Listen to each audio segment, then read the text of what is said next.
The therapy room is changing. It's no longer limited to couches and clipboards.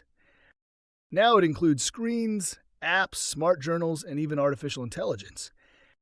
In solution-focused therapy, we don't fear technology. We adapt it.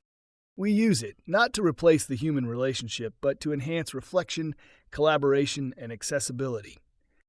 So what does it look like to bring digital tools into SFT practice? It starts with presence.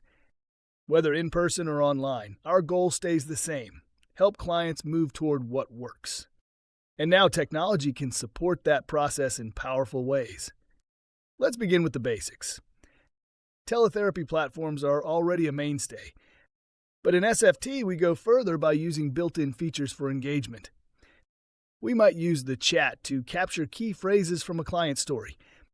We can co-create a list of goals or track scaling scores in real time with shared documents or whiteboards. Apps and digital journals also help clients reflect between sessions. You might prompt a client, "Each evening, note one small moment that felt slightly better." Over time, they build a record of exceptions, progress, and strengths, all accessible through their phone. AI-powered tools now offer even more.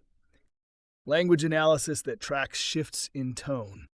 Speech-to-text that captures moments of change. Even summary tools that help clients revisit what stood out most in a session.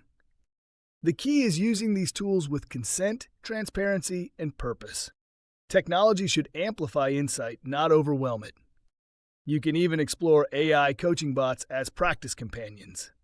These aren't replacements for therapy, but for some clients, practicing scaling or miracle questions with a chatbot builds confidence for deeper work with their therapist.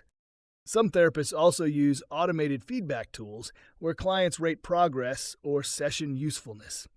This supports SFT's core values: client voice, ongoing evaluation, and co-creation of change. What about visual scaling tools? Apps and tablets let clients move sliders, draw graphs, or track small changes in energy, confidence, or mood. That data becomes talking points in future sessions. You said you were at a 5 last week. What helped you move to a 6? For therapists, digital tools support reflection and growth too. Recording sessions with permission allows you to review your language, pacing, and use of compliments. AI-assisted analysis can even flag where clients responded most positively, helping you sharpen your practice. But let's be clear. SFT is about relationships.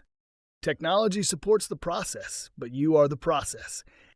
We don't hand over the work to machines. We use them as mirrors, notebooks, bridges, tools that enhance, not replace, the client's journey. We stay curious. What tools make this process more engaging for this client? What digital support feels natural to their life and values? That's the SFT mindset applied to the digital age. Because the future of therapy isn't digital or human. It's both when used wisely. And in SFT, that means continuing to ask questions that open doors, reflect what's strong, and build on what works. Even if those questions come through a screen.